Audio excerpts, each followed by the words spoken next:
This is the fifth session in our series about conducted emissions testing. In the previous session, we made some initial measurements on one of our products. In this session, we'll look at the saving and reopening of results and the interpretation of signal types. So here is our analyzer screen again.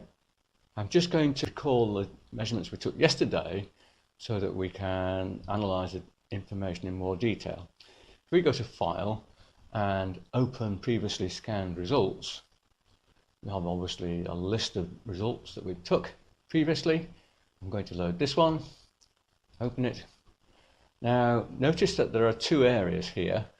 One is labelled current, and the other one is labelled store. When we save information, we do say the current trace, which is the one that was current at the time we saved it, and any stored trace that we had. In this case, we have both current and store because it's showing us a finite number of results against both. I can import the current again as the current and the store again as the store. I can elect to import the screen settings, which is what I will do because I don't think the screen settings we have at the moment are the correct ones. So I'll import what we had before and accept it, and we'll have the results plotted on the screen. Just confirms the input device, which is correct. And here's the results we saw yesterday. The orange trace was taken with the lamp running, and the black trace was taken with the lamp switched off. So with the lamp switched off, we have this series of narrowband peaks, which we established were a harmonic series. When we switch the lamp on, we overlay this broadband spectrum on the peaks. The peaks are still there. Here's our broadband spectrum.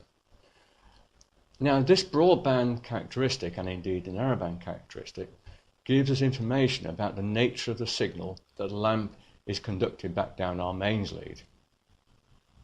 In order to understand what these signals represent, we need to refer to our good friend Fourier to analyse these spectra. First of all, we can have a narrowband signal, which is characterised by narrow peaks, and this equates to a continuous signal, either sine wave or square wave, whatever, but it's continuous. Broadband spectra, on the other hand, relate to discontinuous or impulsive signals, if you look at it on an oscilloscope. Narrowband signal is characterised by a peak amplitude of the signal of the same order as the RMS level, whereas the impulsive signal has a very high peak level relative to the RMS level. With narrowband signals, generally speaking, we have a fundamental, which equates to the basic frequency of the signal, and possibly many harmonics. So now we can start to understand the nature of the signal that's coming from our luminaire. These narrowband emissions clearly relate to a continuous signal being generated by the lamp, fundamental at about 250 kilohertz. Lots of harmonics, so it's more like a square wave rather than a sine wave. When we switch the lamp on, we get this broadband emission spectrum, which clearly relates to an impulsive signal. And we can show that by looking at the signal coming out of the listen. The lamp is currently switched off. Switching the lamp on, we can see the impulsive peaks every 10 milliseconds. If we zoom in on the time base, we can look at an individual peak, and we can see that the whole event occurs in less than 100 microseconds, so it's really quite fast. So returning to our analyzer, we can check to see whether the theory actually works in practice. Now here, with the lamp running, we have this broadband characteristic. So if the theory is right, we should see major differences between the three detectors in this area. Whereas on these narrowband peaks, we should see similar results regardless of which detector we use. So what we can do is select all detectors and do a sweep.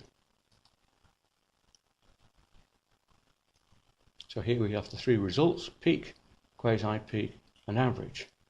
And we can see straight away that in the broadband area we do indeed get big differences between the three detectors, whereas on the narrowband peaks maybe we'll get similar results.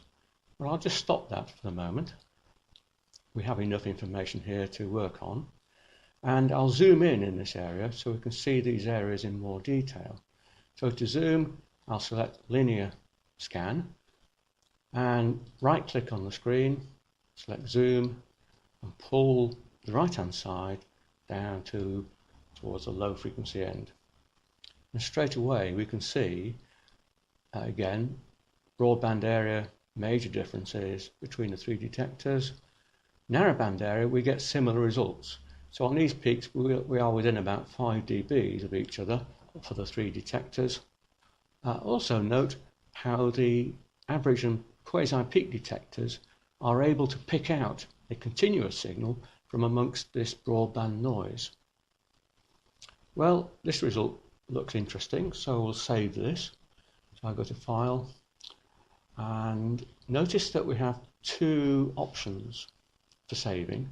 I can save the information under the system mode, which gives us a complete copy of all the full set of results and allows us to re-import the information at a later date.